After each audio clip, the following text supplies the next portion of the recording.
S'il y a bien une artiste qui a marqué plusieurs générations, c'est Lady Gaga.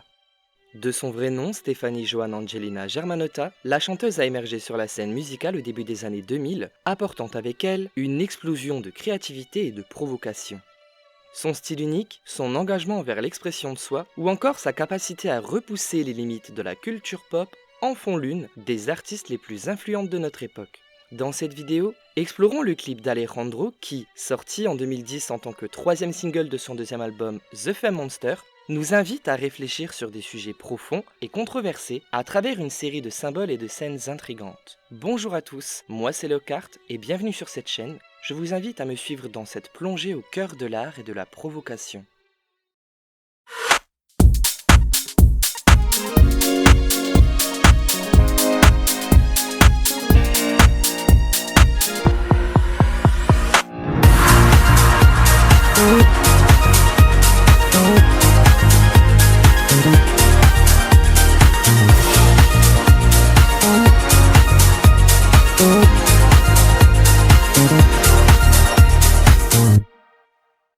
Dès les premières images du clip, Lady Gaga nous plonge dans un univers où les frontières entre la masculinité et la féminité semblent s'effacer. Des hommes vêtus de l'uniforme militaire sont également chaussés de talons hauts et de barésies, introduisant le thème de l'exploration de l'identité de genre. Ce contraste entre la rigueur militaire et l'expression de la sexualité et de la féminité met en évidence les tensions liées autour de ce que signifie être un homme.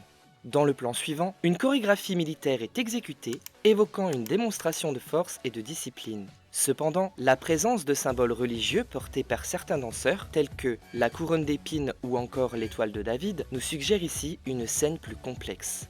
En effet, la transformation de ces symboles religieux en instruments de torture nous suscite des interrogations sur le lien entre religion et pouvoir, ainsi que sur les conflits et les oppressions historiques qu'ils représentent pour la communauté queer.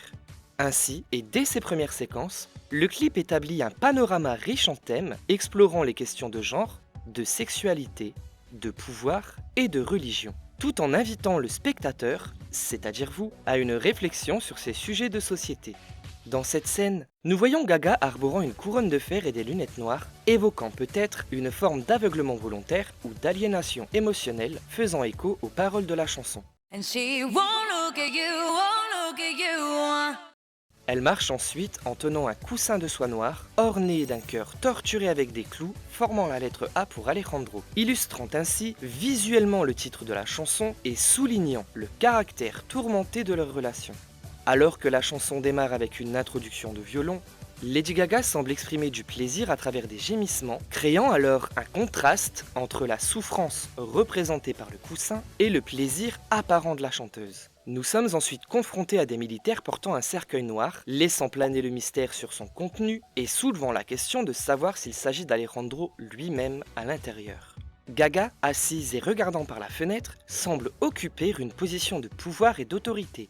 D'autres membres de l'armée sont présents à l'écran, exprimant des attitudes diverses comme par exemple le militaire se tenant près d'elle et regardant dans la même direction, il nous apparaît comme un protecteur. L'autre militaire déshabillé et désinhibé fait référence à un militaire LGBT et semble être mis de côté. La séquence se poursuit avec une marche funèbre. La chanteuse, devant le cortège funeste, tenant le cœur sur le coussin, avance lentement dans l'obscurité, suivie des militaires portant le cercueil. Un homme assis, vêtu uniquement d'un caleçon et d'un casque, tenant un pistolet, est également présenté. La technique utilisée pour l'introduire est ce que l'on appelle un fondu enchaîné. C'est ce qui sert à relier deux situations ou encore à relier deux personnages, ici Gaga et Alejandro. Cette présentation du personnage semble confirmer qu'il s'agit d'Alejandro lui-même dans le cercueil. L'éloge funèbre débute alors avec Lady Gaga entamant la chanson. I know that we are young and I know that you may love me, but I just can't be with you like this anymore. Alejandro. Un plan sur Gaga est suivi par une image d'Alejandro, marquant ainsi la conclusion de cette séquence et posant définitivement le synopsis et les thèmes du clip.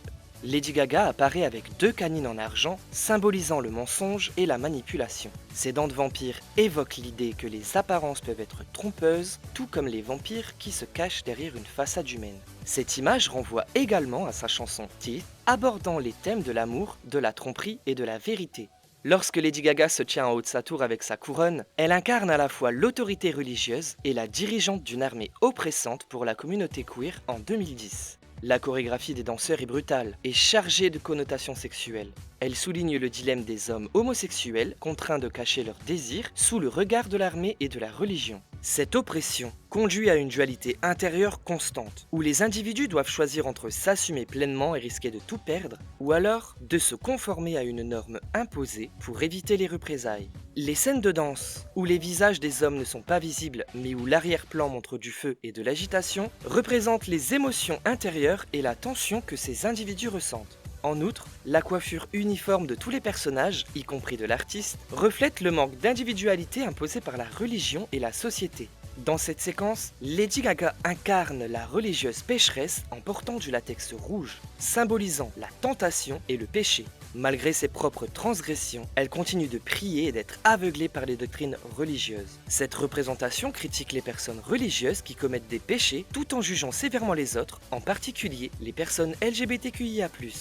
Dans le dortoir, les hommes présents portent des talons et exécutent une chorégraphie sexy, évoquant les espaces de liberté que la communauté LGBTQ+, trouvait autrefois dans des lieux nocturnes, loin de la pression religieuse et sociale. La chanteuse, dansant avec ces hommes, n'incarne plus ici l'autorité, mais plutôt la pop star alliée, inspirant et soutenant la communauté queer. La critique de la religion se manifeste également à travers un gros plan de Gaga, se tenant devant un écran diffusant des images violentes, mettant en lumière les conséquences néfastes de l'extrémisme religieux. Cette séquence interroge comment des croyances censées être respectueuses et aimantes peuvent conduire à des actes de violence et de discrimination. L'image de Gaga avalant un chapelet est chargée de sens, illustrant la manière dont les croyants acceptent passivement les doctrines religieuses, même lorsque celles-ci condamnent l'homosexualité. Cela souligne l'hypocrisie de ceux et celles qui prêchent l'amour et la tolérance tout en discriminant les minorités sexuelles.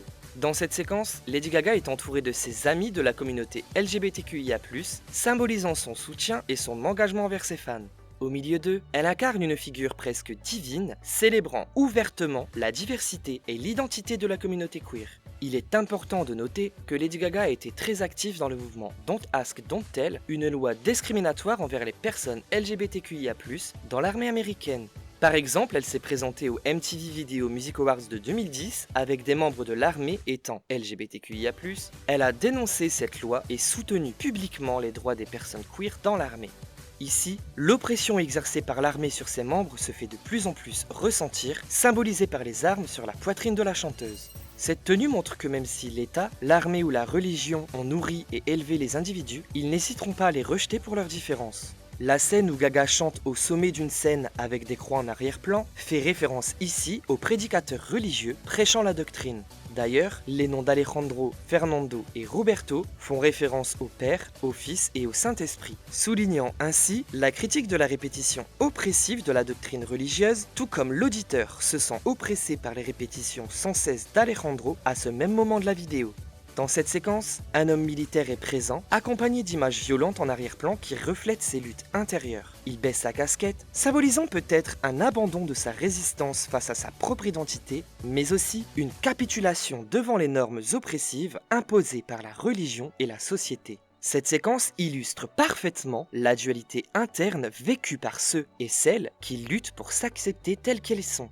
Comme nous le voyons, tout est orchestré pour embrouiller et dissuader l'homme de succomber à sa vraie nature, reflétant ainsi les pressions sociales et religieuses qui cherchent à étouffer les identités LGBTQIA+.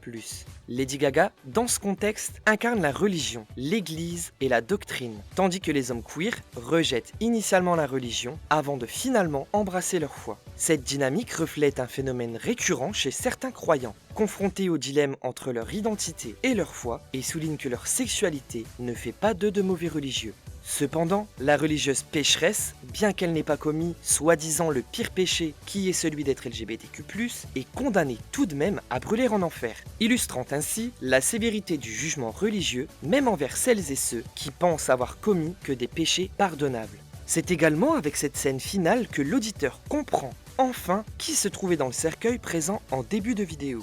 Vous l'avez compris, il s'agit de Lady Gaga, morte métaphoriquement car tuée par Alejandro au moment de leur séparation. Elle enterre leur relation, le cœur sur le coussin est en fait le cœur de la chanteuse torturée par Alejandro.